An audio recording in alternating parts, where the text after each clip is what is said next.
আজকে আমাকে ঘুরতে নিয়ে চলো। তুমি আমাকে আজকাল সময় দাও না। ঘুরতে নিয়ে কিভাবে যাব? আমার তো অফিস আছে, অফিসে যেতে হবে। অফিস মানে? এই তোমার অফিসে বস কে? ফোন দাও ওরে। তোমাকে ছুটি দেয় না কেন? ঢং করো।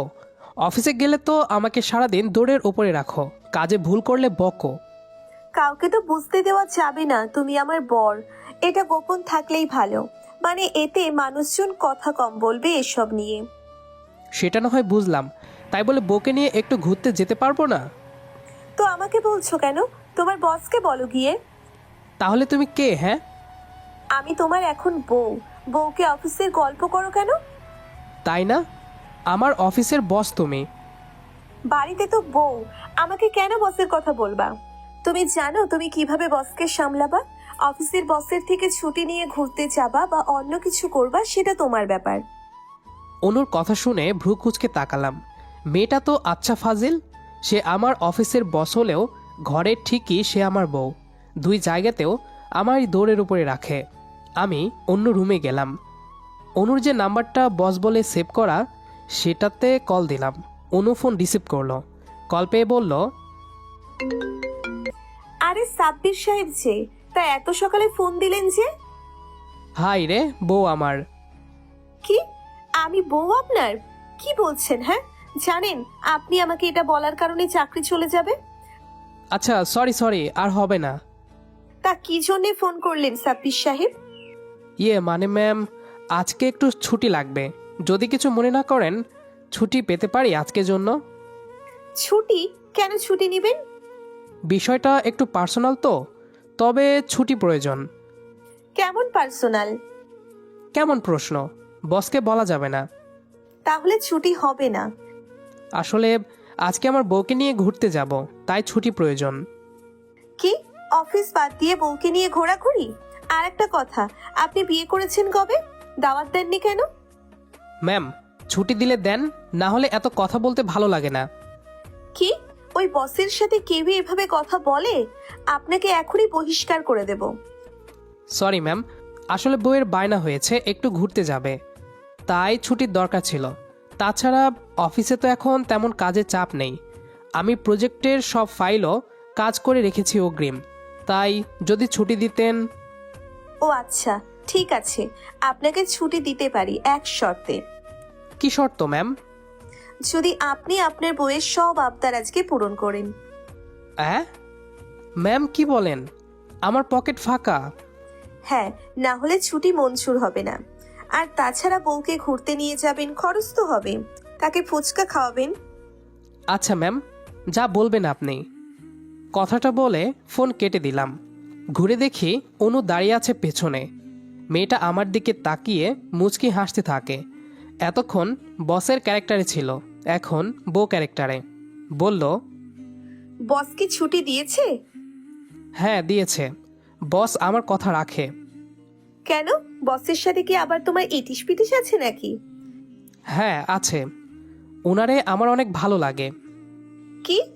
ঢং করো না। ঢং না করে জলদি রেডি হও, আজ সারাদিন ঘুরবো, চলো। আচ্ছা আচ্ছা, একটু বসো, আমি এখনই যাচ্ছি। অনু রেডি হতে চলে যায়। আমি সোফাতে এসে বসলাম। হেলান দিয়ে বসে আছি। অনুর কথা ভাবছি, কিভাবে সে আমার বউ হলো, আর কেন অফিসের সবাই জানে না আমরা স্বামী স্ত্রী। চলুন আপনাদেরকে আগের ঘটনা খুলে বলি। এখন থেকে 6 মাস আগের কথা। অনু ম্যাম অফিসে সবসময় ফর্মাল পোশাক পরে আসলেও একদিন অনু ম্যাম একটা জিন্স আর বয়ফ্রেন্ড শার্ট পরে এসেছে। মানে এক কথায় ছেলেদের শার্ট পরে এসেছে। তবে বয়ফ্রেন্ড শার্ট মানে ঠিক বয়ফ্রেন্ডের শার্ট না। অনু ম্যামের কোনো বয়ফ্রেন্ড আছে বলে আমাদের অফিসের কেউ জানে না। আসলে বয়ফ্রেন্ড শার্ট নামেই এক ধরনের শার্ট আছে মেয়েদের জন্য। মেয়েরা তাদের প্রেমিক কিংবা স্বামীর শার্ট গায়ে দিতে পছন্দ করে। তখন সেই শার্ট তাদের শরীরে একটু বড় হয়, কিন্তু যাদের বয়ফ্রেন্ড কিংবা স্বামী নেই তারা কিভাবে পাবে এই শার্ট? তাদের জন্য এই টাইপের শার্ট বাজারে আনা হয়েছে এবং এগুলো বেশ জনপ্রিয় বটে, অনেক মেয়েই পরেছে। তবে অনু ম্যামও যে এটা পরেই অফিসে আসবে সেটা আমাদের ধারণার বাইরে ছিল। অনু ম্যাম অফিসে সব সময় ফর্মাল পোশাকে আসে। আজকে এমন ক্যাজুয়ালি পোশাকে কেন আসলো কে জানে। এসব আমরা অফিসের সবাই নোটিস করছি। আমরা মোটামুটি ধরেই নিলাম যে অনু ম্যামের কোনো বয়ফ্রেন্ড নেই, সে এটা বাজার থেকেই কিনেছে। কিন্তু তখনই অফিসে বোমা ফাটালো আমাদের কামাল ভাই। সে একটা ছবি বের করে দেখালো আমাদের, অফিসের একটা দিনের ছবি। সেই সময় ছবিতে দেখা যাচ্ছে আমাদের অফিসের সেলস হেড মাহবুব স্যারের গায়ে ঠিক একই রকমের শার্ট।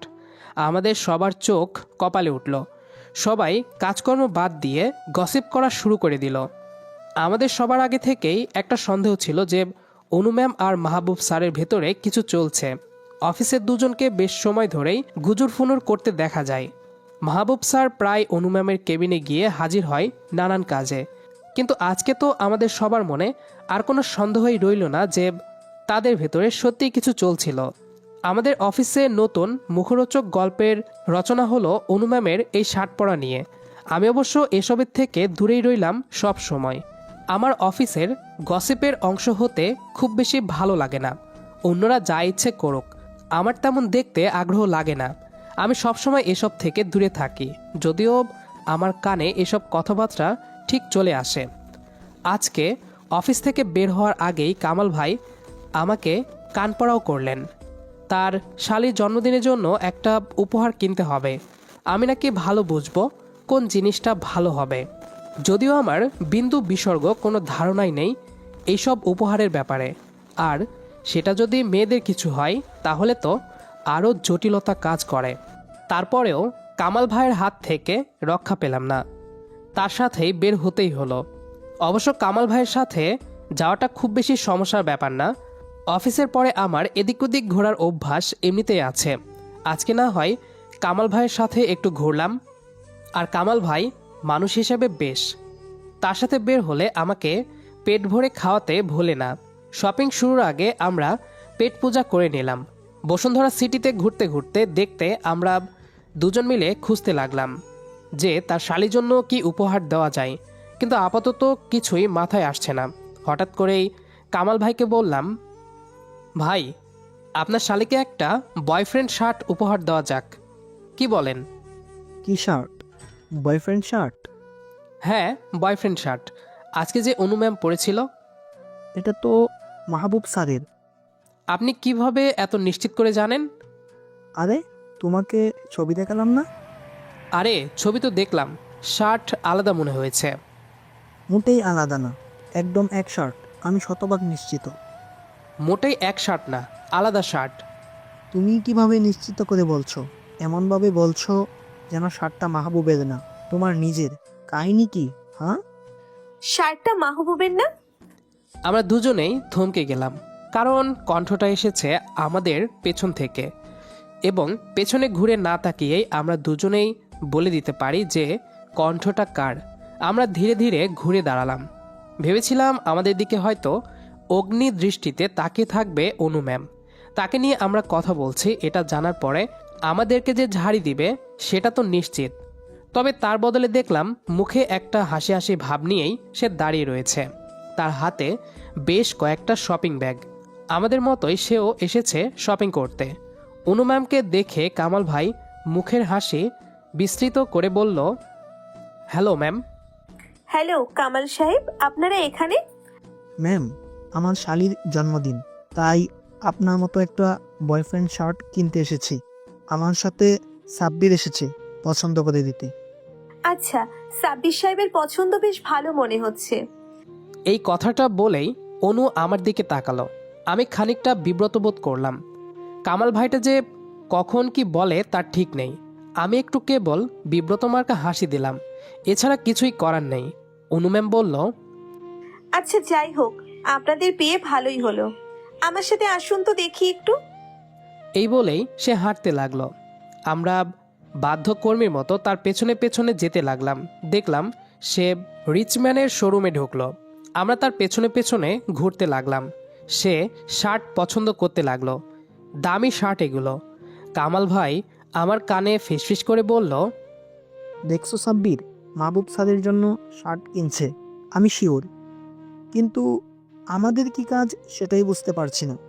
আমার কাছ থেকে তো অপিনিয়ন নিবে না, নাকি নিবে? কেন যে আমাদের আসতে বলল সেটা বের হলো একটু পরেই। অনু ম্যাম শার্ট দেখতে দেখতে হুট করে অনু ম্যাম দুটো শার্ট আমার হাতে দিয়ে বলল, সাব্বির সাহেব শার্ট দুটো ট্রায়াল দিয়ে আসুন দেখি। আমি আমি পরবো? হ্যাঁ, আপনি পড়ুন। আপনি ট্রায়াল দিন, আপনার শরীরে ফিট হলেই চলবে। যান এখনই। আমি একবার তাকালাম অনুর দিকে, আর একবার তাকালাম কামাল ভাইয়ের দিকে। দুজনেই আমার দিকে তাকিয়ে আছে। তারপর শার্ট দুটো নিয়ে গেলাম ট্রায়াল রুমে। তারপর দুটো শার্ট পরে অনু আর কামাল ভাইয়ের সামনে এসে দাঁড়ালাম। অনু আমার দিকে বেশ ভালো করে তাকালো। আমি বোকার মতো তাকিয়ে থাকি ওদের দিকে। অনু ম্যাম শার্ট দেখে তারপর বলল, চমৎকার লাগছে, আপনার গায়ে বানিয়েছে ভালো। সেলসম্যান দুটো প্যাক করুন। কেনাকাটা শেষ করে অনু আমাদের কফি খাওয়াতে চাইল। আমি সবিনয় মানা করে বললাম যে আমরা একটু আগেই কফি খেয়েছি। আমার কথা শুনে অনু অবশ্য খুব বেশি জোরাজুরি করলো না, আমাদের রেখে সে চলে গেল। যাক, হাফ ছেড়ে বাঁচলাম। অনু চলে যেতেই কামাল ভাই বলল, সাব্বির, একটা জিনিস বুঝতে পারছি না, মাহবুবের শরীর আর তোমার শরীর একরকম না। তোমার মাপে হলে কিভাবে হবে ওনার গায়ে? তা জানি না, তবে হয়তো অন্য কেউ যার শরীর আমার মতো। আপনি ভুল ছিলেন। আমি দেখলাম কামাল ভাই এই ব্যাপারটা নিয়ে অনেক চিন্তিত বোধ করছেন, কারণ তিনি তো ছবি বের করে দেখিয়েছিলেন যে শার্টটা মাহবুব স্যারের মতো। তাই তার ধারণা ভুল হলে তার তো মান ইজ্জত থাকবে না। বাকি সময়টা তিনি আর অন্য কোনো কিছুতেই মনে বসাতে পারলেন না। কোনো মতে একটা উপহার কিনে নিজের বাসার দিকে রওনা দিলেন। আমিও নিজের বাসার দিকে যাওয়ার জন্য শপিং মল থেকে বের হলাম। রিক্সা নেব নাকি উবার ডাকবো এই চিন্তা করছি। তখনই অনুকে আবার দেখতে পেলাম। আমাকে দেখে সে আমার দিকেই আবার এগিয়ে এলো। তারপর বলল, এই যে কামাল সাহেব, কোথায়? ওনার কাজ শেষ, চলে গেল। আজকাল অন্যের শালির জন্য উপহার চুজ করে দেওয়া হচ্ছে? বাহ। আরে এরকম কিছুই না, আমি কিছুই করিনি। অনু আমার দিকে সরু চোখে তাকিয়ে রইল কিছু সময়। তারপর শার্টে সে শপিং ব্যাগটা আমার দিকে বাড়িয়ে দিল। তারপর বলল, কাল অফিসে নীল শার্টটা পরে আসবে মনে করে। আরে কামাল ভাই দেখলো তো, যদি এটার থেকে একটাও ডরে যা উনি কি ভাববে? অনু বলল, ওই রাম ছাগলটার মাথায় এই বুদ্ধি আসেনি, সে যে বুঝবে। তোমার এই শার্টটা মাহবুবের শার্ট বলে, বেটা আহম্মকের মাথায় এই বুদ্ধি নেই যে মাহবুবের শার্ট আমার গায়ে পাঞ্জাবির মতো হয়ে যাবে। তাই যেটা বললাম করবা চুপচাপ। আমি বললাম, তুমি এভাবে আমার শার্ট না পরে গেলেও পারতে অফিসে। কেন, সমস্যা কি? না মানে অফিসের মানুষ কি ভাবছে? ভাবুক, কেন লজ্জা লাগবে তোমার যে আমার সাথে প্রেম করছো এটা প্রকাশ পেলে? আমরা গোপনেও বিয়ে করব, মানে অফিসের কাউকে জানতে দেব না। আমি হাসলাম, বললাম, আচ্ছা ঠিক আছে।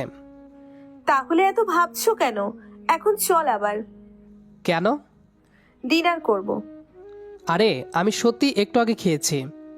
তো কি হয়েছে, আবার খাবে আমার সাথে? আমার আসলে মানা করার উপায় ছিল না। একে তো অনুপ্রেমিকা, তারপর আমার অফিসের বস, তাই দুই দিক থেকে তার কথার উপরে কথা চলে না। আমি আবার শপিং মলের ভেতরে ঢুকলাম।